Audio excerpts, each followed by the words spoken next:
Our second speaker is our member from Istanbul, Mike Peleah. He is working on his pathway, which is engaging humor.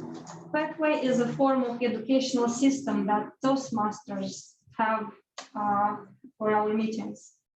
So Mike has reached the last level, the 5th level, and he is going to deliver a long speech from 18 to 22 minutes. His title is Homo Homini Tabula Rasa Est. It's very intriguing. So let's welcome Mike with his speech from the level 5, engaging humor. Have you ever lived abroad? I mean, lived, not just stayed for a couple of days or a week or so as a tourist. What is the first thing you think about being abroad? Could you name it? What is it? Differences. Differences. They are not like us. They are very different. Homo homini est. I lived for 7 years in Slovakia, and by now I've spent 7 years in Turkey. So that was an exciting journey, exploration of differences of sort. And the first difference I encountered was language difference. And I was very lucky because I came to Slovakia de facto being trilingual. I had Romanian, I had Russian, I had English under my belt, so I was lucky. But my linguistic journey started a bit earlier.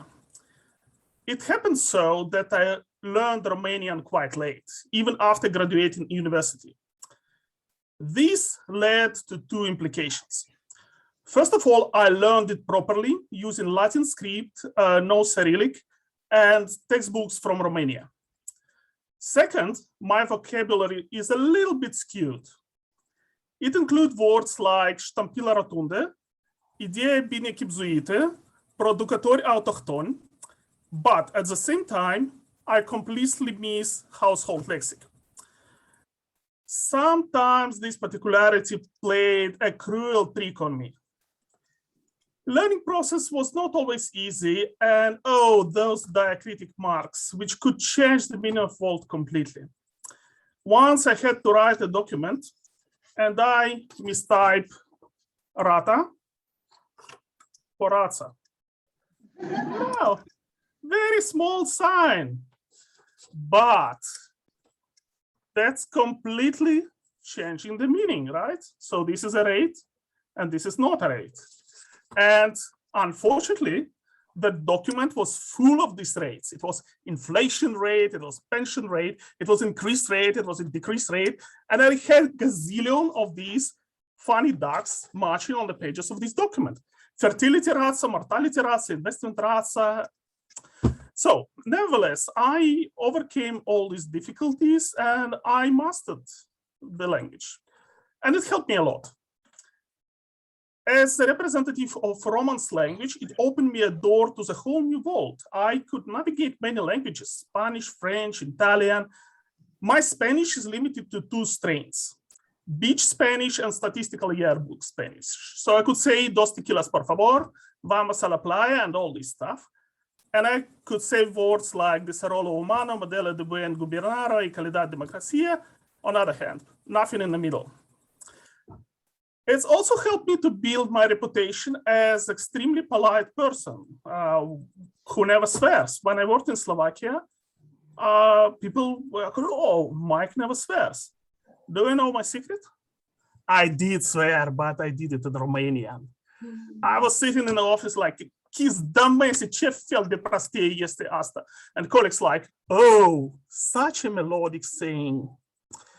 By the way, speaking of melody, I think one of the greatest features of Romanian language are diphthongs. Anișoara, soare, floare, oaie. And I even memorized a very specific tongue twister, which is vowels only. Oaia, aia, oaia, ye. And that helped me quite a lot because when I came to Slovakia, I find that their tongue twister is very different. It's consonants only.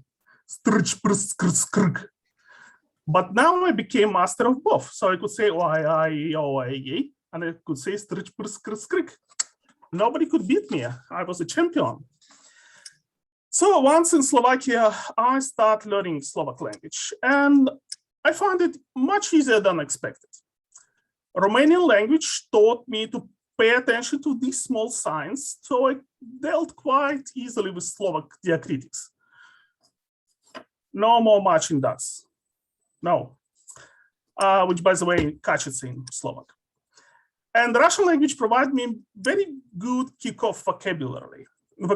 And with this combination, I started learning Slovak. And again, that was much easier task than I expected. But nevertheless, Slovak language started playing usual trick of Slavic languages. If you know, if you get in touch at least in two Slavic languages, you know, sometimes words completely change their meaning to quite opposite. So in Slovak, čerstvé stands for fresh, not all as one could expect. Vonia stands for any smell, not just unpleasant one. So voniavki is a perfumes. Tvar is your face, it's not animal. Polish and Ukrainian shukать is not to wait here. No way, it stands for to have a sexual intercourse. And you could easily scare people by saying, I'm Shukama train, as I find out one day. Once our management decorated a Christmas tree and colleagues start praising it in Slovak, oh, to je úžasné. And the manager goes, what the hell? Later, they have to explain that úžasný is awesome, not awful, as management thought. Slovaks very often use words može být, and this is very funny because they use it when they discuss you and seeking for your approval. And the Russian, very similar words they use for uncertainty and probability. So that's very funny because they have kind of very thoughtful way of saying it, like može být. And once a friend of mine came to Slovakia, and we rented a car and we started a trip to the east. So we went through the wonderful Spring Mountains. We arrived to Poprad, to a very small hotel, where I booked rooms, and we find out that it's off season, nobody in the hotel, it's completely abandoned, place is quiet and empty, gates are open. So we walked in, we started looking for people, and we find out a guy who was sitting on the entrance and looking on mountains, completely up in his mind. So we told, hey, look, we have a reservation, and okay, let me show you room. And he brought us to the room and told us and say, može být? And a friend of mine blasted, what the hell do you mean, može být? We like the place and we'd like to stay here. So you should be cautious with these Slavic languages. So I made a very good progress in Slovak, and it helped me a lot. I traveled through the whole Slovakia. I climbed mountains. I even got a special pin for climbing Mountain Trivaň on the national holiday of Saints Cyril and Methodius, sort of unofficial UI Slovak badge. My colleagues who did not manage to learn Slovak, they confined in Old Town pubs ghetto. So they walked to a couple of places, which are nice, but it's very small place. With Turkish language, my progress was much slower. This is very different language with very different structure. So basically you have a sultan of noun, and the whole harem of suffixes is used to accentuate its meaning. Besides that, you should synchronize vowels. So if you have in main word you have to use it all over the place. And besides that, they have very strange letters like G with a head, which not pronounced, but double the previous vowel. Besides that, okay, that's a long story. But I made an effort, and during the first 2 months, I learned a lot. I learned numbers, I learned days of the week, months, and the phrase, please cut my beard, not very short. I'm not sure if I pronounced it grammatically correct, but it did the job. My beard was cut an appropriate length. So I assume I mastered it. When Turkish classes started, I got extremely enthusiastic and instantly joined. What a disappointment. We had a couple of colleagues with very advanced level of Turkish, and it killed all the fun. You have three words, you, me, tea, and you try to construct something like you, me, tea, give, please. And they have the conversation with jokes and stuff. Very, very, very, very, very, very disappointing. I also tried a Duolingo app. It worked much better. I could follow dialogues and construct sentences, but the issue was the sentences were not that useful. Typical sentence was, a bear drinks beer. A bear doesn't drink milk. That's not very common phrase. So my next try was trial and error. I observed, I repeated sentences, and I bombarded people with Google translated sentences. And it worked. First, I got rid of those nasty plastic bags by learning the phrase, I don't want a plastic bag. I think I was the first person in Turkey who learned this, but that's a progress. Next, I found two key phrases to maintain conversation with taxi drivers. I learned directions words during my first 2 months, so I added I'm calling the police later on, and now I got these two magic phrases to start a conversation. And when I pronounce them, the taxi drivers start talking about traffic issues in Istanbul and how crowded it is. And what you should do when they start moving, you simply add randomly Allah, Allah with appropriate tone. So they kind of conversate with themselves and you just guide this, Allah, Allah. Apropos, Spanish people have a saying, mañana. So I will do it tomorrow, no rush. Be cool. In Turkish language, they have something similar. Yavaş yavaş, which means slowly, slowly. But there is another level in Turkish. Inshallah, if God wishes. It's like mañana or yavaş yavaş, but without any unnecessarily rush and hustle. Oh, you wonder what are these two magic phrases for taxi drivers? One is İstanbul'da çok trafik var, which means there is too much traffic in Istanbul. Another one is İstanbul'da çok kalabalık var. Kalabalık means crowded, and people in Istanbul like to complain about crowdedness of place, how mess is a big city. And you know what is funny? They even call minibuses, marshutki, they call them dalmush, which literally means stuffed. In the same vein as stuffed eggplant, stuffed pepper, stuffed buses. Yesterday, I learned a striking fact. The post of Maldives has a rubber stamp to reroute mail to Moldova. So that means they have so many postcards wrongly sent to Maldives instead of Moldova that they have to buy a rubber stamp to reroute them back to Moldova. And I believe this resonates quite strongly with anyone who tried to respond, where are you from question, and explain where Moldova is. Where are you from, Moldova? Maldives? No, Moldova. Monrovia? Is it in Africa? No, Moldova, it is in Europe. Europe? Near what? Between Romania and Ukraine. Ah, so it's in Russia? Oh, damn me. I wish I could find short and smart answer as did the Beatles. When they asked, how did you find America? John retorted, turn left of Greenland. And in one of such dialogues, I had an aha moment. It struck me that people navigate their own mental maps.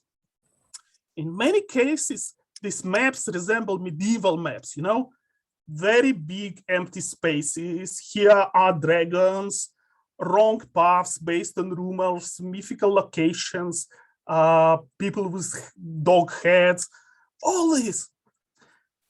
And what I thought, look, it could be fun to mess with people's mental compass. In Moldova, besides wines and Toastmasters, we have a great supply of toponyms, different names of the same location. So I got engaged in all sorts of funny dialogues. Where are you from? Bessarabia. Saudi Arabia. And I had very big bed that time. And I don't shy away at wearing Arab scarf that time. So yeah, it's impressed people. Where are you from? Very Eastern Balkans, Moldova. And my boss got so enthusiastic that he started calling his home California a westernmost Moldova. And this is true not only for country names, but also for personal names. For instance, my family name is Polish, and it survived 2 transliterations. Just 5 letters and a lot of confusion of pronunciation. I had hopes it will be easier with my first name. No way! Everyone had their own version of Mikhail. Michael, Mishanya, Mihai. So back in school, I adopted very easy 4-letter Mike. And it worked quite nicely. But when you cross cultural lines, 2 things happen. First, number of options increases. And second, polite addresses is added. So I was Misho in Slovakia, and I was called Miguelito by my colleague from Brazil. On some occasion, I was Mr. Mihai, and on another occasion, I was Domnul Michael. I don't mind. Me inside me is still being me, you know? And the way people address me tell more about them rather than about me. I also made another way to mess with people's mental compasses. Simply offer them a familiar puppet identity. Where are you from? From Moldova? No, this is not Russia, but I'm Russian. Oh shit, you are KGB. Where are you from? Well, I'm from a small place in Eastern Moldova, in Eastern Europe called Moldova.